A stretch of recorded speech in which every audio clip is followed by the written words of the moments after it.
Have you ever had a moment when you realized that protecting someone you love means doing the hardest thing in the world, saying no, even when saying yes would be so much easier? Imagine guarding a treasure for 30 years, a treasure that everyone wants a piece of, and then someone very close to you comes asking for it. That is exactly the kind of moment we're talking about today.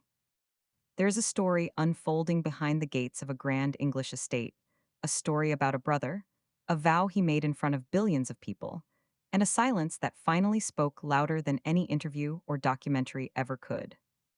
From the very beginning, it was always about Diana for Charles Spencer. The idea of protecting her elegance and her memory was everything to him. It became the most important thing in his life.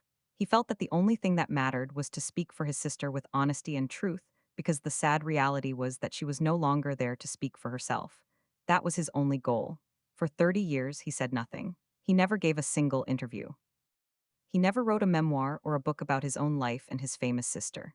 In fact, he once said that by the time he finished writing the final part of his own book, he was completely out of energy, and he knew that sounded like he was being overly dramatic.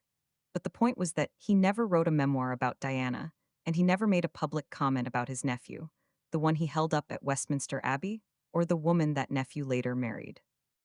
During those 3 decades, the whole planet took apart Diana's life, turned it into drama, and made money from her story. It was almost embarrassing, especially when you thought about Charles standing behind his locked gate and just staying quiet, saying absolutely nothing at all. Then one day, a delivery person arrived at his home, Althorp, with a proposal. And Charles Spencer, the ninth Earl Spencer, the man who had protected Diana's private world like a monk protecting his sacred space, finally decided to say something. The answer he gave was incredibly simple. He said no. It was a flat and clear refusal. There was no room for negotiation, no counteroffer, no suggestion to talk about it, just no. For a man who had built his whole life around silence, that one word hit the royal world with the force of a thunderclap. Within days, experts were trying to figure out what it all meant, because this was so much more than just a documentary deal that had fallen apart. This was something much heavier. This was Diana's last blood guardian, the brother who loved her, drawing a clear line in the sand. He was saying that there was a difference between what his sister's legacy truly was and what it was being turned into. The people who would feel this the most were not the palace officials, but Harry and Meghan, sitting in their home in California, watching the rescue signal they had sent up come right back down in flames. To really understand why Charles Spencer said no to that proposal, you first have to understand the kind of man he is. Most people only know one thing about him, one single moment in time. That moment was September 6th, 1997, at Westminster Abbey. The whole world was watching, about 2 billion people. A young man in a dark suit stood at a podium. His voice was steady, but his eyes held a raw, deep pain that he could barely contain. Then he began to speak about his sister. He called her a very British girl and talked about her laugh, her natural way of being, and how genuine her kindness was. Then he made a promise that echoed through the huge church and even brought applause from the crowds outside. He promised that Diana's sons would be protected from the cold, broken system that had hurt their mother so badly. He promised that her birth family, the Spencers, would never let the royal institution swallow them up the way it had swallowed her. He said all of this directly to the Queen, to Prince Philip, and to the future king who was sitting only a few feet away. He did not flinch, not even once. And then after that powerful speech, he went back home and basically disappeared from public life for the most part. That is the foundation of everything he has done since. That long, deliberate, almost strange invisibility is exactly what makes his recent actions so incredibly important. We live in a world where Diana's image is everywhere. Her face is on magazine covers, on stamps, on souvenirs, and on the thumbnails of streaming shows. She is one of the most famous and reproduced figures in celebrity history. Through all of this, Charles Spencer has never opened up the family vault. He has never sold the family archives, given an interview that revealed anything private, or turned his home into a tourist attraction beyond what he thought was proper. For decades, the world has wondered what exactly is inside that archive. There are handwritten diaries, home movies, and private photographs from her childhood, ordinary family moments that were never meant to be seen by the public. This is the real, unguarded Diana, the one that does not appear in any documentary or biography. That woman is still a private person. She only stays that way because one man kept saying no to everyone who asked. What makes his discipline so amazing and so rare is that the money offered to do the opposite has always been huge. By all accounts, the offers have been steady and very generous. coming from people who are skilled at making compromise sound like the smart thing to do. These are publishers, broadcasters, and streaming giants with enormous budgets and teams of producers who know how to make the unthinkable seem reasonable. They always make the same pitch. They say the world deserves to know the real Diana, and that he can control how it is done. They say he can shape the story, and that it is better for him to do it than for someone else who might get it wrong. For 30 years, Charles Spencer has answered every version of that argument the same way. He does not need the money. He does not need the attention. And he does not believe that the world's desire to consume Diana is the same as the world's right to do so. That is a very important distinction, and it is one that almost no one else in this story has been willing to make. It is the key to understanding everything he has done since that day at the Abbey. So, the real question that experts have been thinking about is this: what was in that proposal that made him say no so loudly that the whole world heard it? And who actually sent it? It all started in a way that seemed small, beautiful, and harmless, like so many things in this family do. It was the royal wedding in May of 2018. At the evening reception, Meghan Markle showed up wearing Diana's famous aquamarine ring, the one with the pale blue stone that anyone who followed Diana's story would recognize. From where Charles Spencer was watching, it probably felt like a sweet and loving gesture.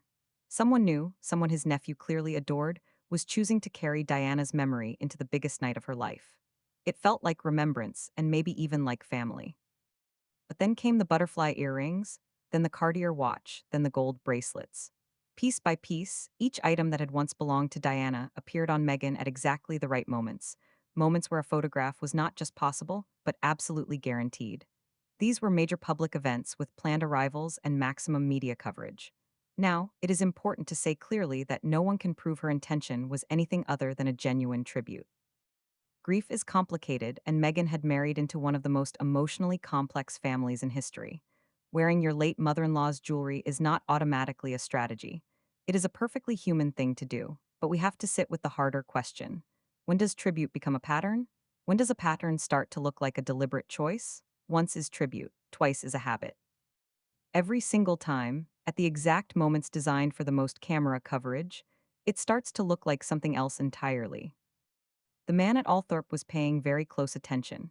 He was cataloging every photograph because these items were not just jewelry. They were pieces of Diana's story, and they were being placed into someone else's narrative without a single conversation with the person who holds the original pieces. It is worth stopping to think about what those items actually represent in the context of Charles Spencer's role as guardian. Diana's jewelry was not just property that was passed down to Harry. It is, and remains, in the minds of those closest to her, a physical piece of the woman herself. These were objects she chose, touched, and wore on her most important days. They carry a kind of biographical weight that goes far beyond their value as expensive things. When they begin appearing in a carefully managed visual campaign, styled for photo shoots and timed to big announcements, the person watching from Althorp is not seeing grief. He is seeing inventory. He is seeing someone else's assets being turned into someone else's brand, all without even a simple phone call to the estate. Keep that thought in mind, because the jewelry was only the opening act. Now we have to talk about the Oprah interview from March 2021. The whole planet watched it. But imagine how Charles Spencer reportedly watched it, from the very house where Diana grew up, from the rooms where he and his sister played as children. The setting on the screen was golden and intimate, with soft lighting and comfortable furniture. It felt like a confession rather than a confrontation.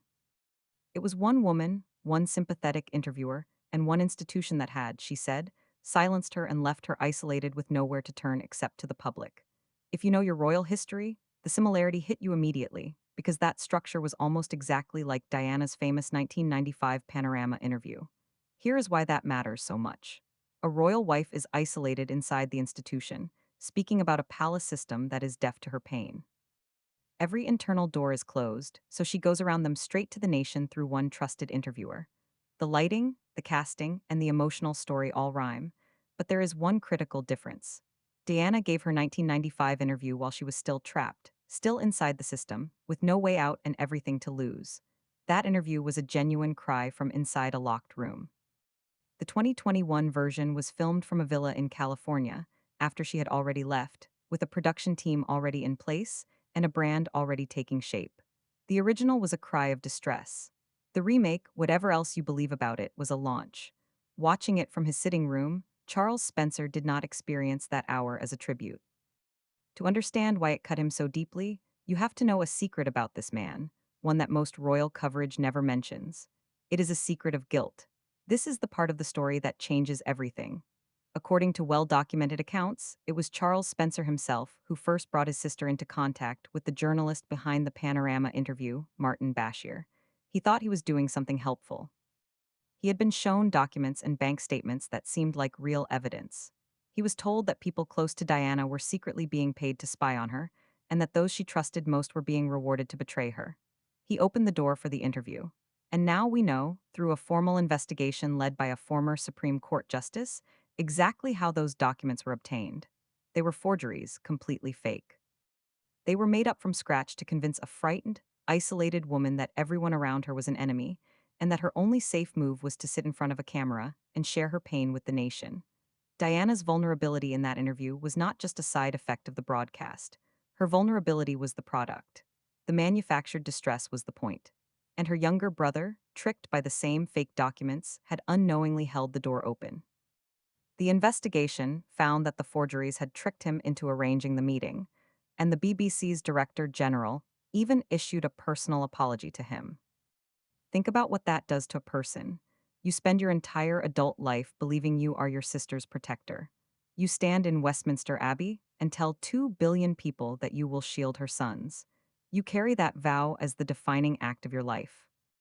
Then, decades later, you find out that the single most psychologically damaging media event of her existence, the interview that showed her deepest pain to a global audience that consumed it like entertainment, walked in through a door you were tricked into opening.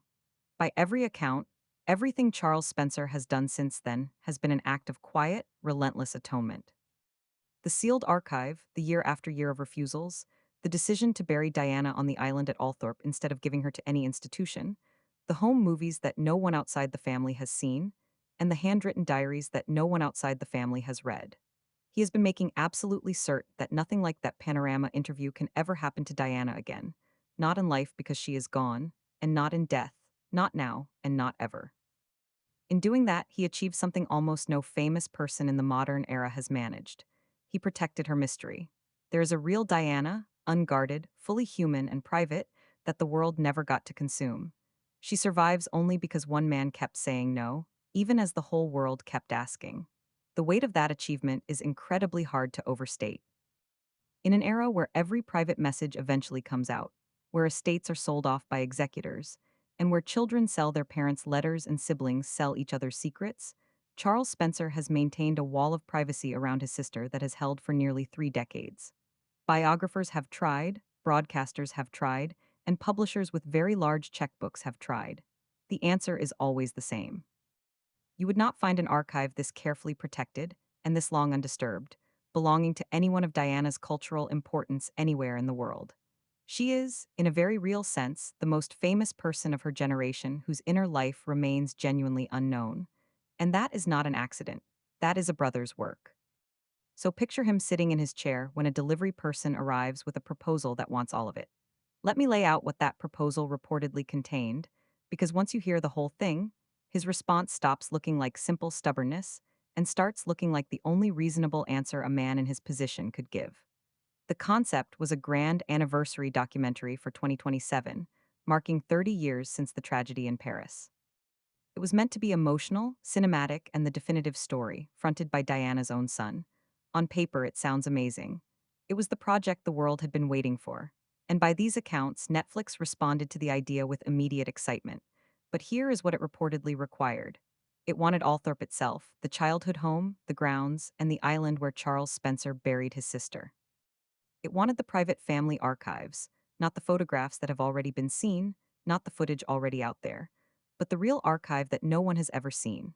It reportedly wanted Diana's personal handwritten diaries, pages she wrote only for herself, pages she never intended anyone outside her most trusted circle to read.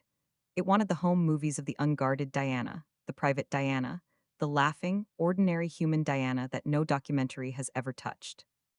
Without those things, the documentary would just be another collection of old footage that every Diana documentary has already used. With them, it would be something completely different. It would be the definitive portrait of the century. And then there was one more element, the one that made the pitch so attractive to the people selling it, but completely unthinkable to the man reading it. The documentary reportedly wanted to draw a direct and clear line between Diana's fight with the institution and Meghan's. It wanted to position Meghan Markle as the modern version of Diana, the woman who refused to be silenced. It wanted to officially transfer Diana's halo on camera, with Diana's own family's blessing. Think about what Charles Spencer saw when he read that. He had watched the jewelry come out piece by piece, each one timed for a guaranteed photograph. He had watched the Oprah interview, the Panorama structure rebuilt, but filmed from a California villa with a streaming empire already in motion. He had watched a documentary series where a couple fleeing the press framed themselves as being hunted by the same system that destroyed Diana, all without a single phone call to Althorp before filming began. And now they wanted the originals, the diaries, the island, the home movies, and the halo fitted to a new head. According to the reporting, he shut it down completely and refused any access to the archive. Here is the detail that royal watchers keep coming back to. He did not call a press conference. He gave no interview. He released no statement. He did not say a word to a camera. He simply closed the door. And in closing it, he made his position unmistakable to everyone paying attention. For a man who had guarded his silence for 30 years, the refusal itself was the loudest thing he had ever said outside of Westminster Abbey. Experts responded the way they did for a reason. Within days, royal commentators were talking about the refusal in terms that went far beyond a failed business deal. Some called it a verdict. Here is why that framing matters. Think about the power structure in this story. Prince William has reportedly been privately unhappy for years about the way his mother's image has been used for profit. He watched the streaming series. He watched the Oprah interview. He has eyes, but look at his position. He is the future king. Every move he makes has institutional consequences. He cannot publicly block his own brother's projects without creating a headline about censorship and a family at war. When the institution steps in, it looks like the establishment protecting itself, the same establishment Diana spent her life fighting. When the palace blocks something, it is the machine defending the machine. But when Diana's own brother refuses, the man who stood in that abbey, made that vow, and has blood ties to both princes and no office to protect, that is something completely different. That is family honor. And nobody in the Sussex communications team can spin it. There is only one person in this entire story with the standing, the credibility, the blood connection to Diana, and absolutely nothing to gain from saying no. No palace role, no institutional loyalty, no public image to protect, no book to sell. The one person who could draw this line without it being used against the crown was the one person who never needed to speak to anyone. Royal watchers noticed.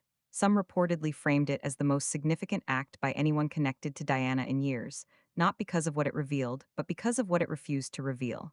Others called it a quiet act of war. What no one called it, and this is the telling detail, was a surprise. The people who followed Charles Spencer's movements and understood the pattern of his silence were not shocked.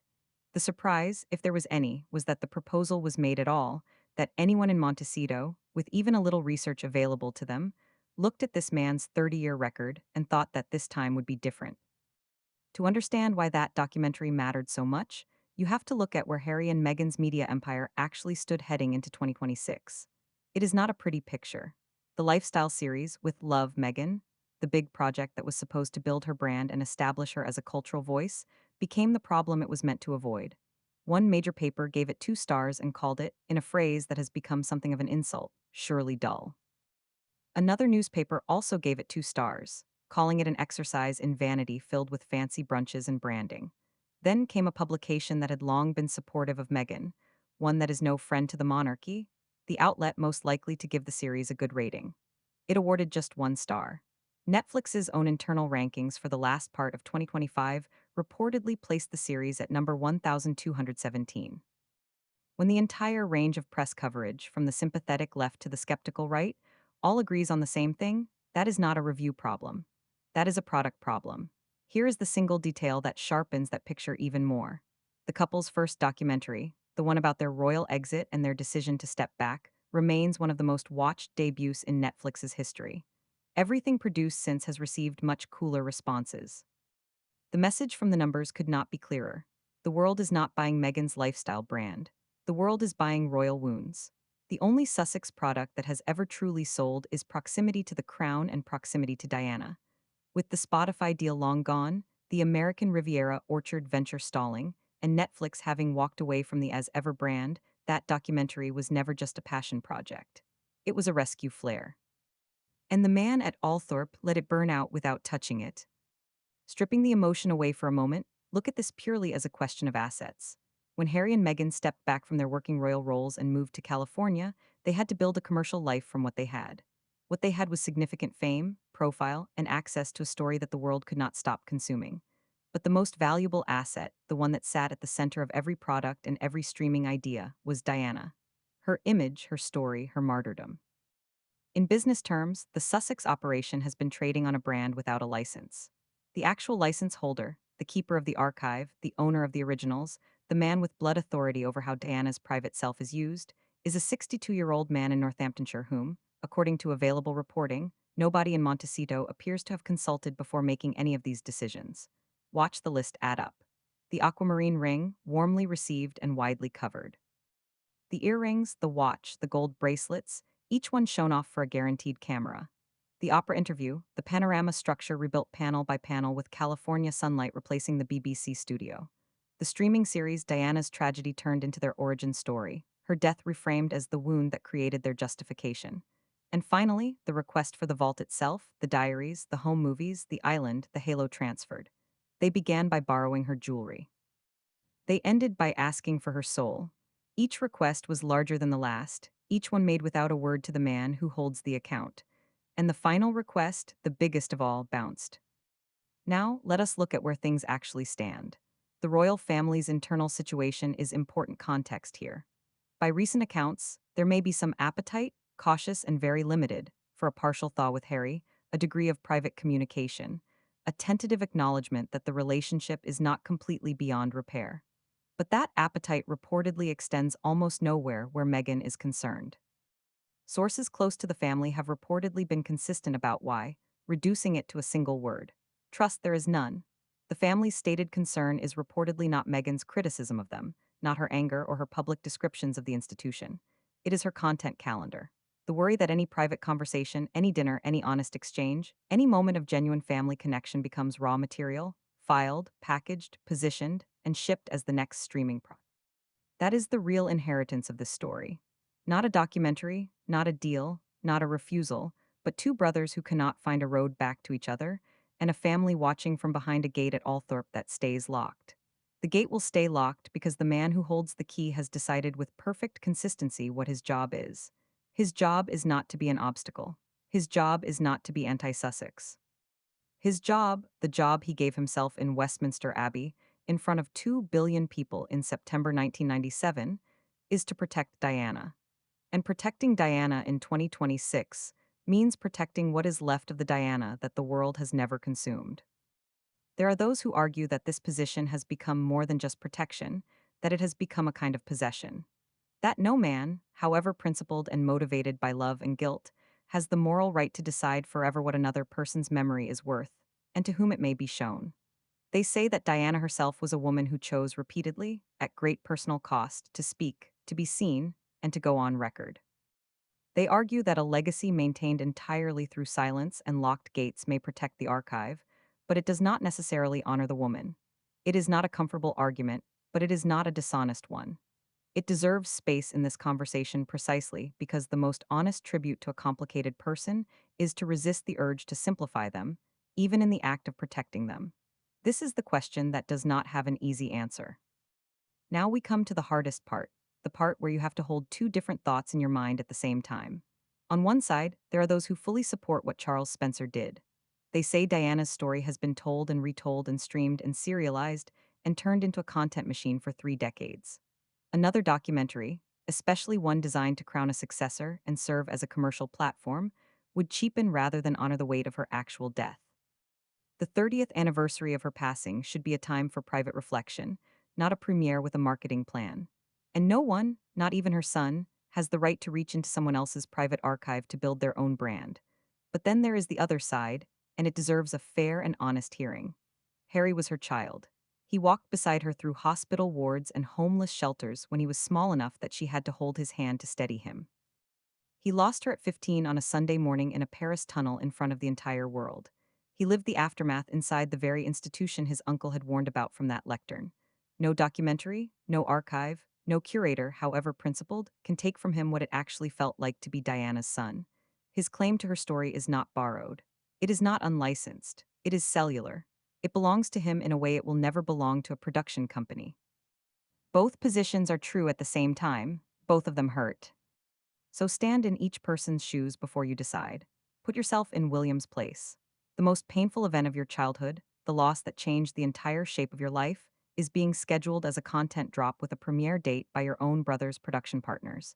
The grief you have spent 30 years managing privately is being packaged for a global audience without your consent.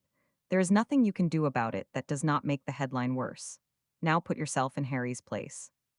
Story of your own mother, the woman who pulled you by the hand through places that were designed to show you what your privilege was actually for, is being treated as property that belongs to gatekeepers and institutions rather than to the boy who was there. The boy who lost her. The man who still carries her. Both positions are human. Both have legitimate weight. If you're searching for a villain in this story, it does not live at Althorp. It does not live in Montecito. It does not live in Kensington Palace. It lives in the system that looks at a dead woman's handwritten diaries and calculates their streaming value. It lives in the machinery that wraps itself around grief and converts it into quarterly targets and launch windows and brand extensions. That is where the problem lives. Not with the son who wants to tell his story, and not with the uncle who refuses to open the vault, but with the industry that turns both of their pain into product and calls it tribute. I can assure you that this is not the end. If anything, this is just the beginning. Here is the question I want you to carry with you. Is it ever right to spend Diana's legacy as currency, even by her own son? Did Charles Spencer do the only thing a man in his position could do? Or does Harry's grief give him a claim that no gatekeeper, however principled, however motivated by love, has the right to override? There is no clean answer. Anyone who gives you one quickly is not sitting with the full weight of the question. What we know is this. A man who has said nothing for nearly 30 years finally said something. Not in words, not in an interview or a memoir or a press conference. In a refusal, delivered privately and silently, and because of that silence, it was heard more clearly than almost anything else that has happened in this saga. The next chapter belongs to a Sussex operation that is now running low on options and low on credibility with the one person whose cooperation would have changed everything. What it does next, how it repositions, what it reaches for, how it tells its story without the originals, is a story that is still being written. It is a story with no obvious ending and no guaranteed audience waiting at the other end of it. And when it moves, we will be here to talk about it.